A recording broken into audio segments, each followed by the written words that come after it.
మీ business ఏదైనా మీ ఊర్లో promotion చేయాలంటే అది సుమన్ టీవీతోనే సాధ్యం. ఇప్పుడే సంప్రదించండి. ఈరోజు ఈ ప్రెస్ ఇంటరాక్షన్ అరేంజ్ చేయడం జరిగింది. ఒక డిజిటల్ అరెస్ట్ కేసు సంబంధించి అందరికి బ్రీఫ్ చేద్దాం అనుకున్నాం. ఈ digital arrest cyber crimes is a modern day heinous crime. ఈ కేస్ ఒక పర్ఫెక్ట్ ఎగ్జాంపుల్. ఈ పరిస్థితి ఎట్లా ఎక్స్ట్రీమ్ లెవెల్లో పోతుంది. దీంట్లో ప్రకాశం రెడ్డి ఒక విక్టిమ్. దీంట్లో ఏజ్ 71 years, రిటైర్డ్ టీచర్, పుల్లవెందుల ఏరియాలో ఉంటారు. ఆయనకి సిబిఐ ఆఫీసర్స్ అని చెప్పి వాట్సాప్ నుంచి కాల్ వచ్చింది. ఇప్పటి వరకు ఎట్లా WhatsApp VoIP call international numbers ద్వారా వచ్చింది. మేము సిబిఐ ఆఫీసర్స్ ఉన్నాము, మీరు ఒక నరేష్ గోయల్ మనీ లాండరింగ్ స్కీమ్లో ఇన్వాల్వ్ ఉన్నారు, ఆ మనీ లాండరింగ్ స్కీమ్ మేము ఇన్వెస్టిగేట్ చేస్తాము, మీకు అరెస్ట్ చేస్తాము, ఖచ్చితంగా డబ్బు ఇవ్వాలి for so and so legal purposes, ఫలానా బెయిల్ పర్పజెస్, అట్లాంటి చాలా ఎక్స్క్యూజెస్ చెప్పి కాల్ వచ్చింది. 71-year-old senior citizen, retired teachers, ఆయన 1,62,83,000 మూడే అకౌంట్లో ట్రాన్స్ఫర్ చేశారు. ద గ్రావిటీ ఆఫ్ ఆఫెన్స్ మనం చూస్తే టోటల్ లైఫ్ సేవింగ్, ఎవరైతే టీచర్ ఉన్నారో టోటల్ లైఫ్ సేవింగ్ ఆయన ఈ సైబర్ నేరాల్లో డిజిటల్ అరెస్ట్ దొంగవాడికి ఆయన ట్రాన్స్ఫర్ చేశారు. దీని తర్వాత ఈ జరిగింది తర్వాత విదిన్ వన్ వీక్ ఆయన పులివెందుల నుంచి బయట బస్సులో పోతా ఉంటే హార్ట్ అటాక్ వచ్చి చనిపోయాడు. ఈ పాస్ట్ అవే. మన అనుమానం ఉంటే ఎవరికి చెప్పలేకపోయారు. 1,60,00,000 భార్యకి ఎలా చెప్పాలా, ఆయన సన్ ఉన్నారు, ఆయనకి ఎలా చెప్పాలా, ఫ్యామిలీకి ఎలా ఎక్స్ప్లెయిన్ చేయాలా, ఆలోచనతో ఆ మైండ్ సెట్ అంతా డిస్టర్బ్ అయ్యి హార్ట్ అటాక్ వచ్చింది అండ్ హీ పాస్ట్ అవే. ఆ కేసు తీసుకుని ఆయన సన్ మనకి కంప్లైంట్ ఇచ్చారు. ఆ కంప్లైంట్ తీసుకొని ఛాలెంజ్ తీసుకుని సీరియస్గా తీసుకుని ఇమీడియట్లీగా మన పులివెందుల డిఎస్పీ గారి నేతృత్వంలో ఇన్వెస్టిగేషన్ స్టార్ట్ చేశాం. దీంట్లో ఒకటే ఇట్లాంటి కేసెస్లో investigation layer by layer, step by step నడుస్తుంది. సో ఇప్పుడే ఆల్మోస్ట్ సెకండ్ స్టెప్ వరకు ఇన్వెస్టిగేషన్ మనం కంప్లీట్ చేసాము. మీకు అందరికీ మీ ద్వారా జనాలకి కూడా ఒక ఇంపాక్ట్ రావాలి అనే ఉద్దేశంతో బ్రీఫ్ చేస్తున్నాం. దీంట్లో మీకు మోడస్ ఆపరెండి చూస్తే ఇప్పుడే మేము చెప్పిందా వాట్సాప్ ద్వారా కాల్ వచ్చింది. CBI officers Naresh Goyal money laundering కేసులో ఇన్వాల్వ్ ఉన్నారు. మనీ ట్రేస్ మేము చేసాము 1,62,00,000.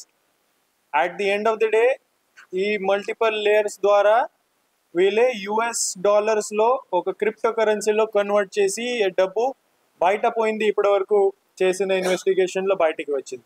All this money already converted into crypto currency went out of India. దీంట్లో ఫస్ట్ ఇన్వెస్టిగేషన్లో ఏ అకౌంట్లో పడింది అని మేము ట్రేస్ చేసాము. సో ఈ అకౌంట్ ఒక కర్ణాటకలో బెంగళూరులో ఒక అకౌంట్ దొరికింది మనకి, Havens hub services private limited. So Havens hub services private limited ఎవరిది అది మేము ఇన్వెస్టిగేట్ చేసే వన్ పర్సన్ బై రాకేష్. ఆయనకి ఎంటర్ప్రైజ్ ఏం లేదు, కంపెనీ ఏం లేదు, కానీ ఒక రెగ్యులర్ సామాన్య వ్యక్తి కార్పొరేట్ అకౌంట్ ఓపెన్ చేశాడు. ఆ కార్పొరేట్ అకౌంట్ ఎలా ఓపెన్ చేశాడో అది ఒకటి క్వశ్చన్. తర్వాత ఎస్ బ్యాంక్లో మన ఇన్వెస్టిగేషన్లో బయట వచ్చింది, ఆ బ్యాంక్ వాళ్ళు కూడా కొంత బ్యాంక్ ఎంప్లాయీస్ కొంత కొల్లుడు అయి ఉన్నారు దీంట్లో. సో మనమే ఎవరైతే రాకేష్ ఉన్నాడో ఆయనకి అరెస్ట్ చేయడం జరిగింది. దీంతో పాటు ఇంకా 5 మెంబర్స్కి మేము అరెస్ట్ చేసాము. అరెస్ట్ పర్టికులర్స్ అయితే ఒకటే మధు అని పేరు, అజ్జా అలియాస్ చిక్కరాజు మధు, తర్వాత ఆదిత్య మనోహర్, తర్వాత అర్జున్ నెల్లంకాల, రోషన్ ఉల్లాస్ వేమేకర్, సురేష్ నాయుడు, హరీష్ శ్రీనివాస్. ఇటువంటి ఈ సెకండ్ లేయర్ వరకు మేము అరెస్ట్ చేసాము. వీళ్ళ నుంచి ఫోన్స్, బ్యాంక్ అకౌంట్స్, ఇంకా డిజిటల్ ఇంక్రిమినేటింగ్ మెటీరియల్ మేము సీజ్ చేసాము.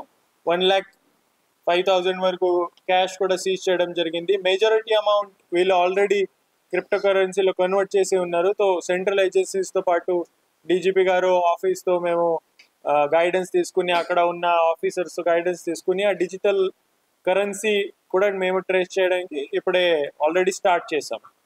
దీంట్లో ఇప్పుడే పెండింగ్ ఉంది అంటే ఇవన్నీ వీళ్ళు సెకండ్ లేయర్ వరకు డబ్బు తీసుకొని ఢిల్లీలో ఒక బై నేమ్ తివారీ కరెక్ట్ ఉందా లేదా అది కూడా ఇన్వెస్టిగేషన్ నడుస్తుంది. ఆయనకి అంత డబ్బు వెళ్ళింది.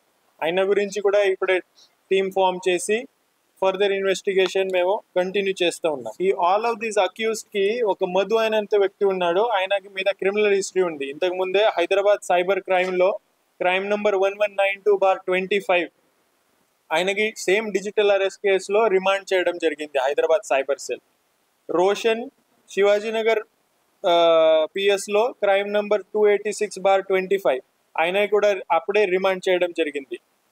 ఈ అకౌంట్స్ అనాలిసిస్ చేసిన తర్వాత ఇప్పటి వరకు పోర్టల్లో చూస్తే అంత ఆల్ ఓవర్ ఇండియా 22 కంప్లైంట్స్ ఈ అకౌంట్స్ మీద ఆల్రెడీ రిజిస్టర్స్ ఉన్నాయి.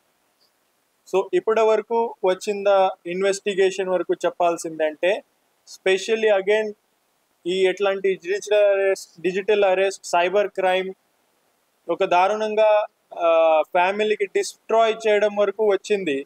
ఒక రిటైర్డ్ ఆఫీసర్ ప్రశాంతంగా రిటైర్డ్ లైఫ్ ఆయన చేసుకోవచ్చు, కానీ ఈ సైబర్ నేరాల వల్ల దీంట్లో వచ్చి మానసికంగా ఎంత డ్యామేజ్ అయిపోయారు. he got heart attack within 1 week of this cyber crime. So ఆ లీగల్ ఒపీనియన్ తీసుకొని ఇది కల్పేబుల్ హోమిసైడ్ అనే మనమే చెప్తాము. ఆ హార్ట్ అటాక్ వచ్చింది, దీనికి రెస్పాన్సిబిలిటీ ఎవరిది, ఇది కూడా ఈ సైబర్ క్రైమ్ జరిగిన వల్ల. సో అక్యూజ్ మీద ఆ సెక్షన్ కూడా మేము లీగల్ ఒపీనియన్ తీసుకుని ఇన్వోక్ చేస్తాం. సో మీ ద్వారా నాకు ఒక సిన్సియర్ అప్పీల్ అందరికీ, specially senior citizens, women's, digital arrest అయిన ఒకటి ఫ్రాడ్. వాట్సాప్ కానీ ఫోన్ ద్వారా మీకు నేను పోలీస్, సిబిఐ, ఎన్ఐఏ బయట నుంచి మాట్లాడతాను, ఢిల్లీ నుంచి మాట్లాడుతున్నాం, ముంబై నుంచి మాట్లాడతాము. మీరు డ్రగ్ కేసులో ఇన్వాల్వ్ ఉన్నారు, మీరు మనీ లాండరింగ్ కేసులో ఇన్వాల్వ్ ఉన్నారు, మీరు ఏదో ఒక వేరే కేసులో ఇన్వాల్వ్ ఉన్నారు, లీగల్ ప్రాసెస్ ఉంది, లాయర్ ద్వారా కాల్ చేయడం, జడ్జ్ ద్వారా కాల్ చేయడం, ఇన్వెస్టిగేటింగ్ ఆఫీసర్ ఏజెన్సీస్ ద్వారా కాల్ చేయడం, బయట ఇది రూమ్ లో అంతా సెటప్ చేసి ఒక మూవీ అలాగే చూపించడం, this is all part of crime. ఇది టోటల్ ఫ్రాడ్, టోటల్ క్రైమ్ ఉంది. మీరు బిలీవ్ చేయకూడదు. ఎట్లాంటి కాల్స్ వస్తే immediately cyber help line call చేయండి, లోకల్ పోలీస్ స్టేషన్ కాల్ చేయండి, 112 నంబర్ పోలీస్ నంబర్లో కాల్ చేయండి. All police officers numbers online ఉన్నాయి, అక్కడ కాల్ చేసి ఇన్ఫార్మ్ చేసేయండి. కడప జిల్లా సైబర్ క్రైమ్ టీమ్స్కి మీరు కాంటాక్ట్ చేయండి. కానీ ఇట్టి పరిస్థితిలో వీళ్ళ మీద భయపడేసి కానీ మీరు డబ్బు ఇవ్వకూడదు. ఇట్లాంటి కేసెస్లో prevention is the best cure. అదే రిపీటెడ్గా మేము చెప్తా ఉన్నాము. ఖచ్చితంగా ప్రతి ఒక్క డిజిటల్ అరెస్ట్ కేసు కానీ సైబర్ క్రైమ్ సీరియస్లీగా తీసుకుని మేము ఎఫర్ట్స్ పెడుతున్నాము, మేము అరెస్ట్ చేస్తున్నాము. కానీ నా సిన్సియర్ రిక్వెస్ట్, నా అపీల్ టు సిటిజన్స్, మీరు అవేర్నెస్ క్రియేట్ చేయాలి, అందరికీ చెప్పాలి. సైబర్ క్రైమ్, డిజిటల్ అరెస్ట్ ఇది కరెక్ట్, ఇది ట్రూ కాన్సెప్ట్ కాదు. Digital arrest is completely fraud. మీరు బిలీవ్ చేయకూడదు, డబ్బు ఇవ్వకూడదు. ఏదైనా మీ నోటీస్లో వస్తే మీరు కాంటాక్ట్ చేస్తే ఇమీడియట్లీగా మీరు పోలీస్కి కాంటాక్ట్ చేయండి. Thank you.